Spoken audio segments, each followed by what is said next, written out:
Let's talk about when we first met. What was your first impression of me? You were and be honest, like just you're very energetic. Okay. Like a chihuahua? You have to understand. So I'll kind of put it in a context that'll make you come across better than it might sound otherwise. We get a lot of interns at the Kennedy Space Center that we work with. People who are they're interested in plant science. Some of them are just engineers too that we just happen to get in our plant program. And they are very gung-ho on the space program, and that's great to see. We also work with Fairchild Botanical Gardens down in the Miami area, and they actually have a program with local schools. They've partnered with a bunch of schools. There's about 125,000 kids now in this program where we actually try to guide them at a very high level of what type of plants that we're interested in exploring as potential candidates to bring to space, and they'll work with kids actually learning how to grow things in simulations of the type of hardware we have, and it's super good. It builds interest. So we're all about creating that interest. When I met you, you came across as one of those gung-ho people on the space program. And so that's always a good thing, but it's trying to... curb it? No, not curb it. It's trying to, without diffusing your interest, to kind of give you a little reality of... we get jaded working out there frequently. It's easy to just get jaded by what you do. I think...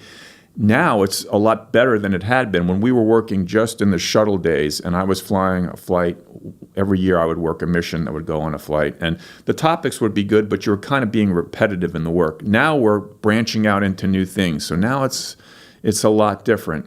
But for example, for rocket launches, I'm not the kind of person who'll get up. The rocket could be launching at 5 o'clock on a Saturday afternoon, and I could be in my living room, and I will just watch it on TV if I happen to think of it. If not, I hear it go and I feel good. But I'm not going to run out there. I know some folks at the Space Center who, any chance they get, they're going up there. So that's just not me You're trying anymore. to beat traffic from a rocket right. launch. So when I met you, you were one of those super. Yeah, well, I think it's important. It's the G word. I'm not trying to justify my Rhymes with insanity. Greek. Jerk? No. Oh, okay. I didn't pick up on your insult, but I wish I did because it's probably good. It's recorded. It's okay. Everyone else will. Well, there's a whole generation of people that are interested in space flight again, and like you said, there was a generation. So let me ask you a question. Yeah. You told me I could. Yeah. Do you think that most of the people you know even know that there's a space station up there that's been crewed, that we've had people up there consistently for the last 17 years? Here's what I'll say. I think most people will know, maybe not, but here's why. Like, you don't find value in something until you understand why it's there. And so I didn't find value in the rocket industry or space exploration or NASA or anything like that because I didn't understand the why behind it. And the other element is it didn't feel like we were doing anything revolutionary, which we are. We're totally doing something What's revolutionary that we're doing? What can you articulate that's revolutionary? As it relates to this International Space Station or space travel? Yeah. I can't speak on the International Space Station. I can only speak of... So you're trusting that we're spending your money effectively? No. This is my gateway. I'm going to show you my gateway. Okay. I'm not going to speak on behalf of the International Space Station because I didn't come to you fired up about it. So I can't speak from that. I'm going to tell you... I read a book, and as you know, it was about a private individual who's using his own money to... I know. I'm telling you. Jeff Bezos? Yeah, Jeff Bezos. But all those entrepreneurial stories is kind of a gateway. You named your... you guys named your... What are you flying? The Gateway, right? Yeah, the Gateway. So these are our generation's gateway to space as a topic or as a field. And so the same excitement that everybody used to have watching with the Columbia and the Challenger, that's the excitement that we're feeling now as there's rockets launching and landing. But what happens is, like me, when you get into this field, there's so much to learn. It's like, oh, wait, what have we been doing? We've had a space station up there for 17 years, manned continuously for 17 years straight. That's interesting. What are we doing up there? Oh, we're going to Mars. So there's a bunch of things to learn and get behind. And so what drives your interest? And the reason I ask is that SpaceX is doing a really good job of repetitively launching vehicles. Yeah. We've got Blue Origin now. We're going to be starting in the next couple of years launching vehicles. So it's going to become more routine to get that access to low Earth orbit, which NASA depends and counts on. Sure. Hopefully we'll be able to turn over low Earth orbits operations to commercial entities, that there'll be a profit margin there, Right. that'll sustain that type of work, which will allow NASA to keep pushing out. But what would keep you interested? I assume that after 5 or 10 years of seeing Right, you'll get bored with it, yeah. What will motivate you down the road? I think that this idea of, and this is one of the questions I want to ask you, you work on a project that a year from now, you're not going to be in Mars. You're not going to be on Mars. So you're not going to grow anything on Mars. A year from now, 2 years, you have a very unique drive behind you to get excited daily to work on something that you may not see happen in your lifetime. Mm-hmm.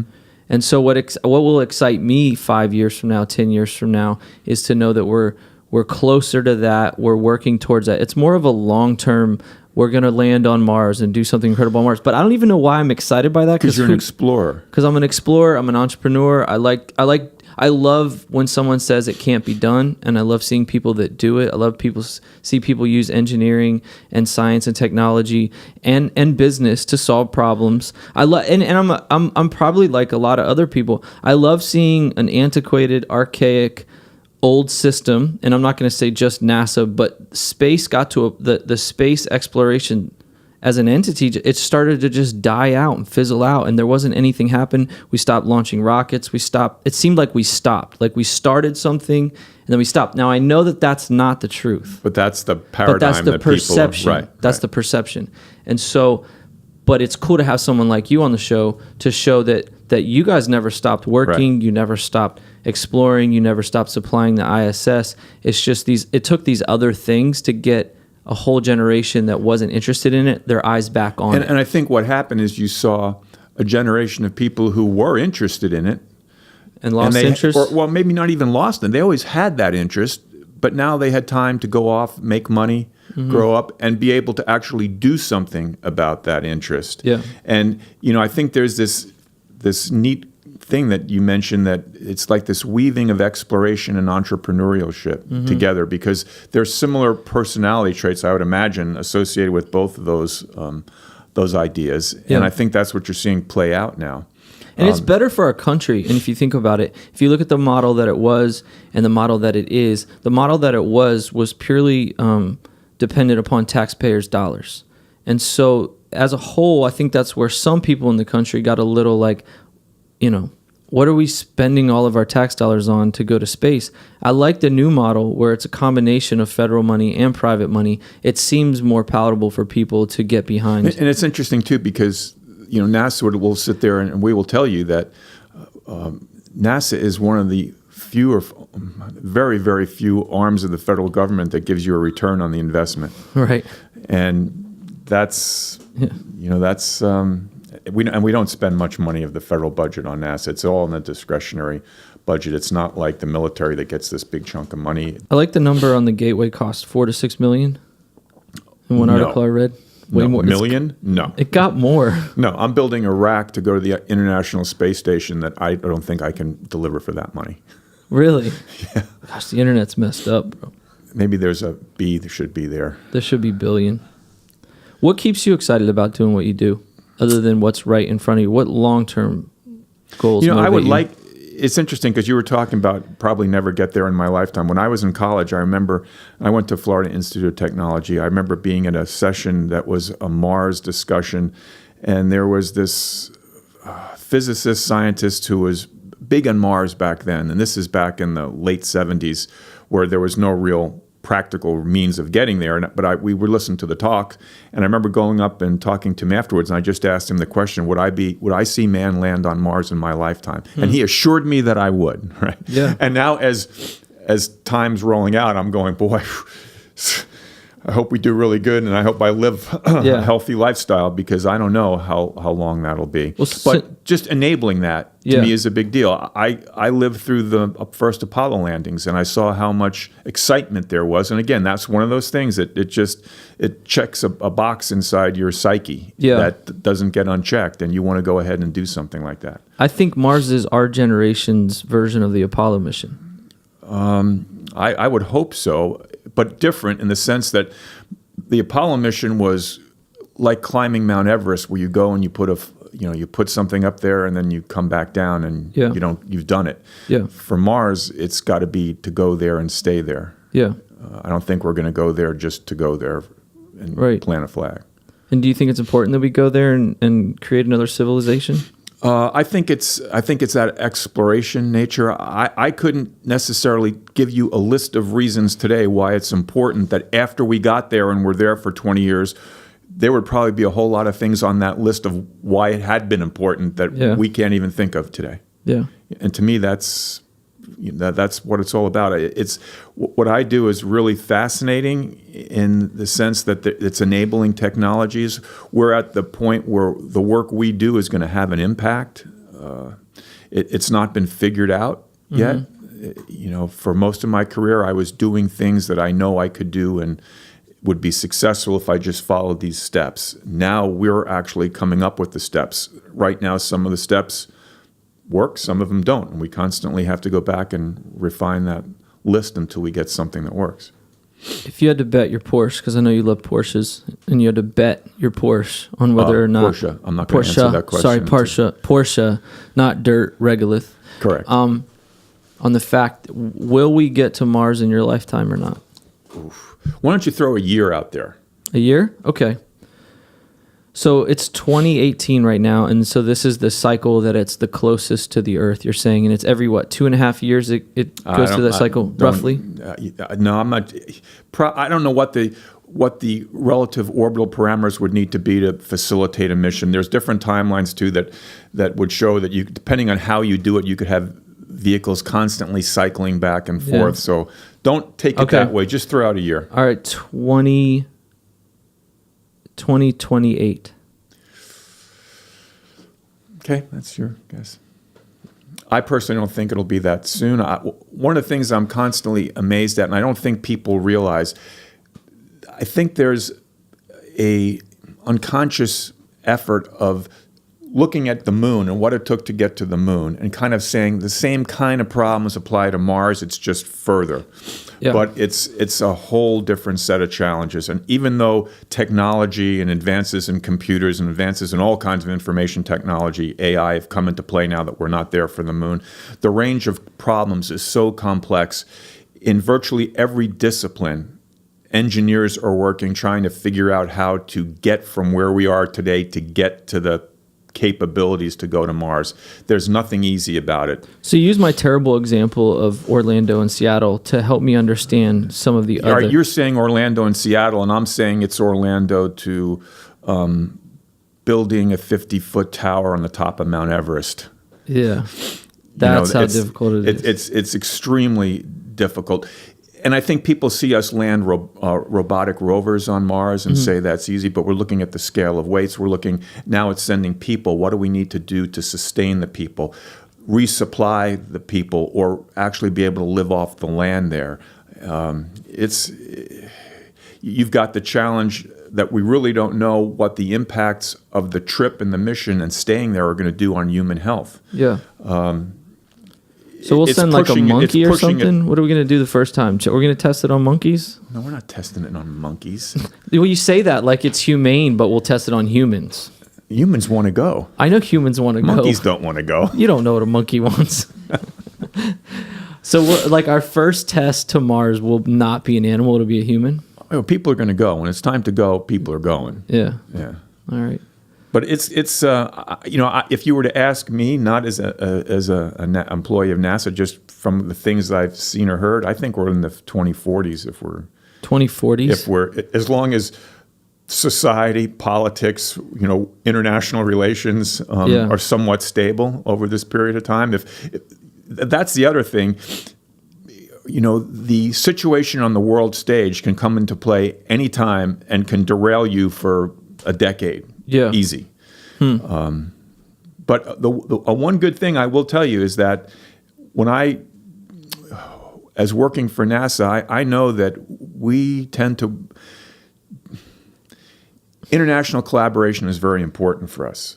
And we tend not to get bogged down in the world stage politics. We like to partner with people. We like to solve problems. Explorers, no matter what their cultural background is, we all have the same primary goal. So I think that's another real benefit of the space program in itself, is that it's a unifying force. Yeah, you're going to Russia soon, and you were hopefully by the end of the year, and that's to look for potential collaborations with some Russian scientists who are interested in doing food production. And one of the things we hadn't talked about, but is kind of related to some of the comments you made, is I'm not sure how familiar you are with the different analogs we have all over the world. Different countries have different analogs that basically try to mimic what would it be like either on the moon in a closed environment where I have to basically maintain everything and staff it and try to live in that they call them bioregenerative life support systems. BLISS is the acronym. And so there's technologies that are being developed all across the world. There are these Martian analogs or lunar analogs. China has one. Russia has one. Are these like biodomes? Well, that's a larger scale thing, but there's also similar in a way. We have them down in the south, in the Antarctic, I should say. The U.S. has a station down there. I'm actually working with some researchers from the University of Florida who support a German greenhouse that's down at the Neumeier station at the South Pole. And so we kind of work in that environment, and that's where you get a lot of good international collaboration. So I'm all for working that kind of stuff. One of the things I say is that there's people who get intrigued by the space station or the space program, and they go back to living normal lives. And I would say that some of the happiest people I see are young people who are interested in a certain area. They have a goal, and they work to pursue that goal. In some cases, that goal lines up with what we do in space, and when it does, it's great. But just seeing that energy and enthusiasm that the young people of today have, to know that they, in part, are responsible for where they wind up and the decisions that they make and the choices they make. They may not always be the easiest ones, but if you work towards a goal, you'll get there. I mean, ultimately, that's what NASA's all about. We have a goal and we have a vision, and we work to get there. And to me, that's part of the inspiration for young people, is that if you have something, whether that parallels the NASA path, that parallels space flight, that parallels technology, whatever it is, go for it and don't be deterred from it. There's so much in this world that can get you off track. It's so easy to just wake up and lay in bed or not do the things that you need to be done, but just do those things and take them one step at a time. You're not going to get to Mars overnight. But it's all these little steps. Yeah. And so to me, it's that positive energy that I wish all of society would have. I hope to capture that by having people like you on regularly. One of the main motivating factors behind starting this was I think that this area is rich in people like that, and I just want to play my part in helping to tell their stories. And a lot of that is stories about space, because we're called the Space Coast. That just happens to be, if this was Detroit, I'm sure it would primarily back when Detroit was Detroit, it would be about automobile manufacturing. But we're the Space Coast, and we're actually going to be launching humans this year, correct? They just announced that yesterday. Boeing, Starliner, right, and then SpaceX, Dragon are going to launch. The commercial crew, right? Commercial crew, right? Are you excited about that? It's not a NASA vehicle. Is let's talk about something really quick, and I know this could go on forever, but there's always a little bit of competition, right? Oh, I tend to not think so. Right now, we're, at least from my perspective, okay. I want commercial crew. I want Boeing, SpaceX to be successful. I want there to be regular access to space, because that keeps low Earth orbit going. And I need a healthy low Earth orbit space program to enable me to think further away. So that sounds super great, but NASA isn't launching these next human beings. There's no one in NASA that's like, that should have been us. I'm sure there's people who might say that, but they're probably either retired or getting ready to retire. Or they're looking at it from a real old-fashioned approach to space travel.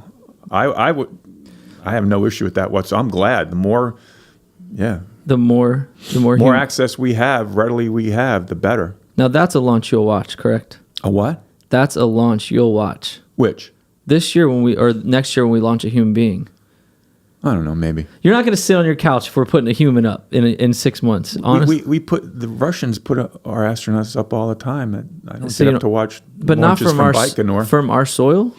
Oh, of course, I'll go there. All right, yeah. But I'm not going to bring you You're if that's trying to what you're play- looking for. Yeah, like that a is what I'm pass. looking for. Where do you live up near the space? I live in up near the Rockledge. Cape? Yeah, Okay, so you have a good view. It's okay. It's better than down here. I mean, it's interesting. I think of the missions, the shuttle missions that I got to watch. I actually even got to watch one Apollo flight. Getting close is really, if you're not going to be as close as you can get, then to me it's not. Yeah. But And you feel that. You feel. I mean, I was in that little what is it? The UAV building? Is that what it's called? the VAB. The VA. I get the acronyms messed You should up. really learn more about your space program. I got one acronym wrong in a podcast with this You went brainiac from an freaking unmanned engineer.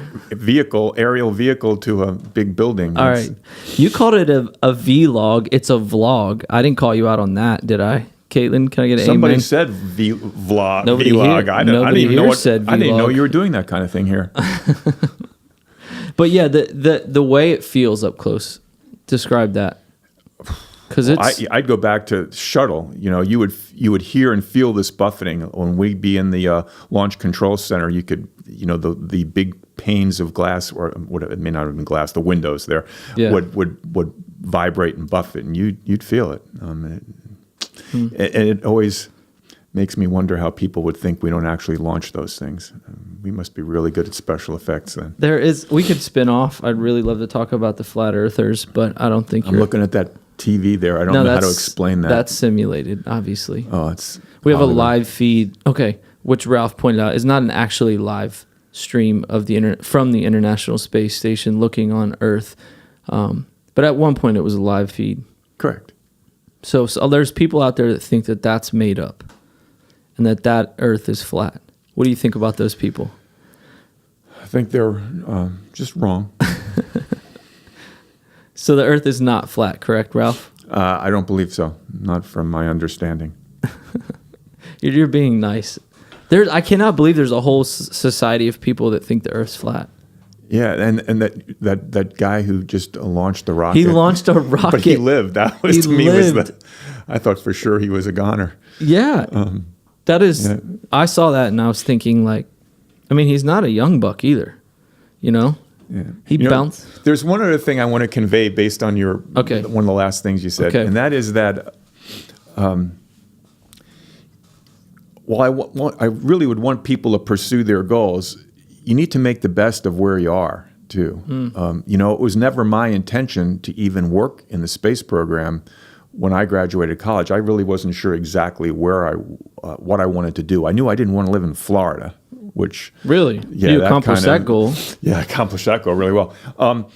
And you mentioned that I'm a big Porsche fan, and this reminds me of this story I had because I've often thought that my passion is in really in different places. I'm passionate about the space program moving forward, but not as passionate as I am about some other interests. I'm what? either cursed or blessed to have a series of interests. I'm interested in history, World War II history. I would love to be a tour guide living over in Europe, doing that kind of thing. I've also been very passionate about Porsches ever since 1973. It was when I got my first one. Are you German? Well, my father was born in Germany. So there's a little thread there between those two interests. Yeah. Right. So, and there is, and I love those kind of connections too. But I was at this every several years. There's this big reunion of Porsche enthusiasts in California. It used to be in Florida. Now they've pretty much been in California. And there's this one engineer who was very dominant in terms of a lot of Porsche's racing victories back in the 80s in his designs and things like that. And I just happened to be walking by, saw him, recognized who he was. He was alone. I went up and talked to him briefly. And I told him who I was and where I worked. We had this little short conversation. And he told me that when he graduated college, all he wanted to do was work on the space program.